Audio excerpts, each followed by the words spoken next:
There's a photograph that crossed my desk this morning from the Ukrainian front lines. It shows a soldier, exhausted, mud-caked, staring into the distance with the hollow expression I've seen countless times before in Baghdad, in Kabul, in the eyes of men who've realized they've been fighting someone else's war built on someone else's lies. The image reminded me of something a British officer told me during the closing days of Basra operations in 2007. The politicians, he said, keep talking about progress while we're measuring retreat in meters per day.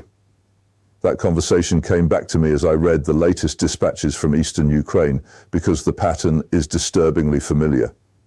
But you won't see that photograph in your morning newspaper. Instead, you'll read headlines about Ukrainian tactical withdrawals and strategic repositioning. The sanitized language of modern warfare reporting, designed not to inform but to obscure. What you're witnessing in Pokrovsk isn't just the fall of another Ukrainian city, it's the collapse of perhaps the most elaborate propaganda operation I've encountered in 40 years of journalism, and I've covered quite a few. For months we've been told that Pokrovsk was defensible, that Ukrainian forces were holding firm, that Western military aid was making the difference. As someone who's spent decades watching the gap between official narratives and battlefield reality, I can tell you this: the fairy tale is over.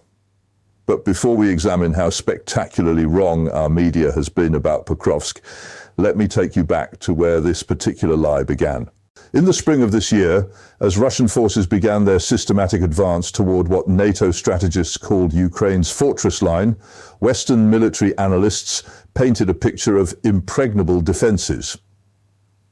Pokrovsk, they assured us, was different from Bakhmut, different from Avdiivka.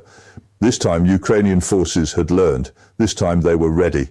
I remember reading these assessments with the same sinking feeling I'd experienced watching Tony Blair's WMD dossier being presented to Parliament. The same confidence, the same certainty, the same careful omission of inconvenient details. Because even then, if you knew where to look, Ukrainian military bloggers were telling a different story. Yuri Butasov, one of Ukraine's most respected military analysts, was already warning about tactical failures, about units being sent into positions they couldn't hold, about a command structure that seemed more concerned with media narratives than military realities. I've made it my business to follow these Ukrainian sources precisely because they provide the kind of unvarnished assessment you simply don't get from official briefings. Butasov's analysis of the Pokrovsk situation was particularly damning. He described watching illiterate tactical decisions being praised by bloggers who mistake public relations for military strategy. His warnings about sending small assault groups into drone-dominated kill zones went largely unheeded by Western analysts who preferred more optimistic assessments. The disconnect was striking. While Western think tanks were producing reports about Ukrainian defensive capabilities, soldiers on the ground were documenting equipment failures, communication breakdowns, and tactical blunders that should have raised serious questions about overall strategy. But here's what made this different from Iraq or Afghanistan. This time, the lies weren't just coming from government briefings. They were being actively promoted by the very soldiers who were supposedly doing the fighting. Which brings us to perhaps the most disturbing aspect of this entire affair, the transformation of modern warfare into a social media performance. Ukrainian forces weren't just fighting Russians, they were fighting for likes, shares, and continued Western support. Every successful operation had to be filmed, edited, and uploaded. Every tactical retreat had to be reframed as a strategic success, and our media, desperate for content that fitted their preferred narrative, swallowed it whole. But reality, as I've learned in 4 decades of covering conflicts, has a way of asserting itself. And in Pokrovsk, that reality came in the form of a catastrophic collapse that no amount of creative editing could disguise. Let me share with you what actually happened in those final weeks, based on sources I've cultivated over years of covering this conflict. Because the story you've been told bears virtually no resemblance to what occurred on the ground. By late October, Ukrainian military intelligence was reporting desertion rates that would have been unthinkable just months earlier. In a single month, October 2025, over 21,000 Ukrainian soldiers abandoned their posts, not because they were cowards, but because they'd finally grasped what their commanders apparently hadn't. They were being asked to hold positions that were militarily untenable for political reasons. These figures, when they appeared at all in Western media, were buried in longer pieces about Ukrainian resilience or presented as temporary setbacks. But any military historian would recognize them as indicators of systematic collapse. 21,000 desertions in 30 days isn't a morale problem. It's an institutional breakdown. What made these statistics particularly troubling was their distribution. These weren't raw recruits fleeing after their first taste of combat. Many were experienced soldiers, veterans of earlier campaigns, men who understood warfare well enough to recognize a hopeless situation when they saw one. The Azov Brigade, that curious organization that Western media has spent 3 years either celebrating or pretending doesn't exist, depending on the day's editorial requirements, was pushing for the appointment of General Drapat as overall military commander. Their reasoning: General Syrski, the current chief of staff, was losing too many battles. But here's what they didn't tell you about General Drapat. He's closely aligned with the very nationalist forces that many Western politicians spent the previous decade condemning as beyond the pale. We've now reached the point where Ukraine's military decisions are being influenced by organizations that would have been considered extremist just a few years ago. And still, Zelensky insisted Pokrovsk must be held. Not for military reasons. His own generals were telling him the position was hopeless, but because, as he explained in a meeting that tells you everything you need to know about how this war is actually being conducted, losing Pokrovsk might cause doubts in the West about Ukraine's ability to hold Donbass. In other words, Ukrainian soldiers were being ordered to die not to achieve military objectives, but to maintain a media narrative. This is what happens when warfare becomes subordinated to public relations, when the primary objective isn't victory, but the appearance of not losing. When military strategy is designed by people whose main qualification is understanding Twitter dynamics. Meanwhile, as Ukrainian forces were being ground down in hopeless defensive positions, Russian tactics were evolving in ways that Western analysts consistently failed to grasp. The careful, methodical approach that had characterized Russian operations since the failure of their initial offensive had been refined into something approaching surgical precision.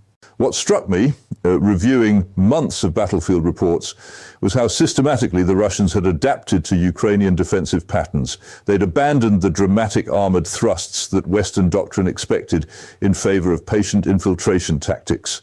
Small groups, often disguised as civilians according to Ukrainian sources, moving into contested areas under cover of weather conditions that grounded Ukrainian drones. Rather than the massive frontal assaults our media kept predicting and preparing us for, Russian forces were conducting what military historians would recognize as classic encirclement operations, not the dramatic movie-style advances beloved by television producers, but the patient, methodical squeezing that actually wins wars. The Rubicon Group, whose drone operations became legendary among Russian military bloggers, exemplified this new approach. Instead of overwhelming force, they applied precise pressure at multiple points simultaneously, forcing Ukrainian commanders to make impossible choices about resource allocation. They weren't just taking territory, they were systematically destroying Ukraine's ability to continue fighting. Every pocket eliminated meant experienced soldiers lost. Every failed relief operation meant reserves committed and destroyed. Every desperate counterattack meant equipment that couldn't be replaced being thrown away. And through it all, our media maintained the fiction that these were temporary setbacks.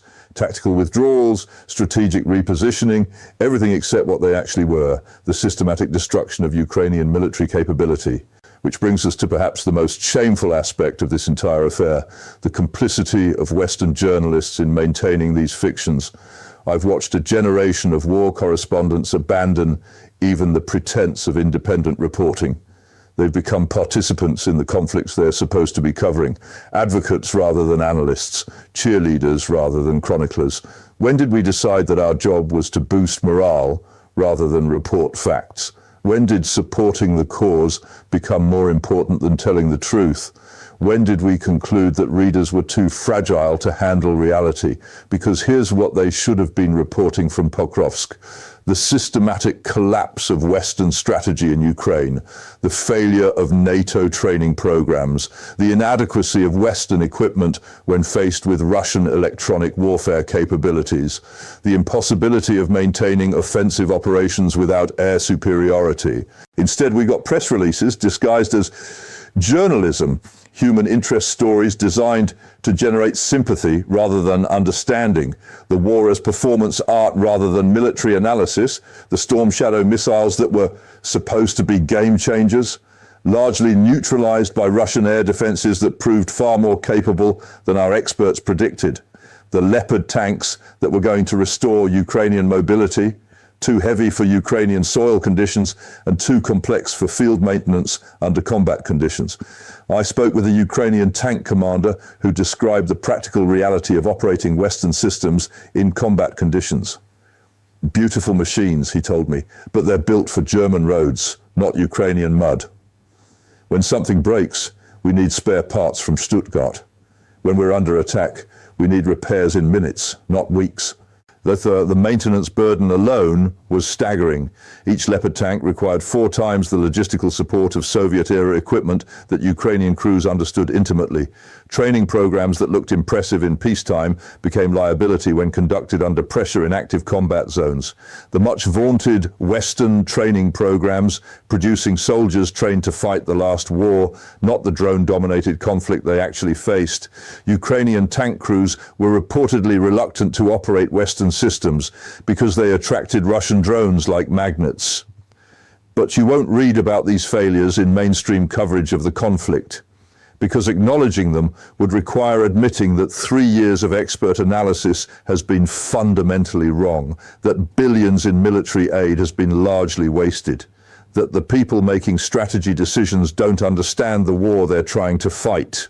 So instead, we get endless stories about Ukrainian resilience, about plucky defenders facing overwhelming odds, about the importance of continued support, everything except honest analysis of why that support isn't working. This isn't journalism, it's activism.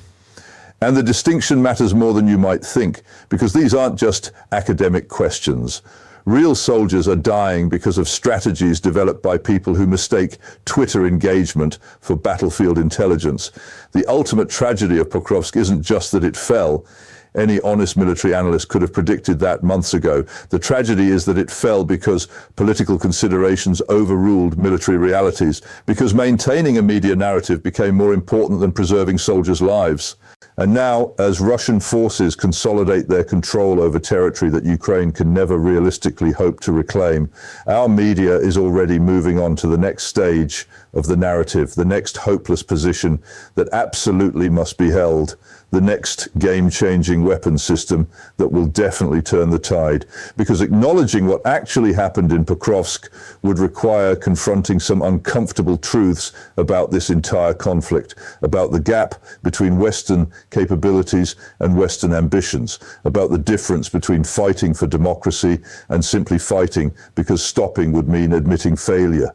It would require acknowledging that Ukraine is losing this war, not because it lacks courage or determination, but because it was asked to fight a conflict it could never realistically win. That Western support, however generous, cannot overcome basic military mathematics, that good intentions and moral righteousness don't stop artillery shells or deflect guided missiles. Most of all, it would require admitting that the people who got us into this situation, the politicians, the analysts, the journalists who assured us that Russia was weak, that Putin was bluffing, that NATO expansion carried no real risks, have been catastrophically wrong about almost everything. And that's a conversation our media seems determined never to have. But reality has a way of imposing itself, regardless of media preferences. The fall of Pokrovsk is just the beginning, not the end, of Ukraine's military crisis, and no amount of creative reporting is going to change that. The question now isn't whether Ukraine can hold its current positions. Any honest assessment would conclude it cannot. The question is whether Western leaders will finally acknowledge this reality and begin working toward a negotiated settlement, while Ukraine still has something left to negotiate with. What concerns me most, after watching similar patterns in Iraq and Afghanistan, is how completely detached from reality our policy-making apparatus has become. The same institutions that assured us Saddam Hussein had weapons of mass destruction now insist that Ukrainian victory is inevitable with sufficient support.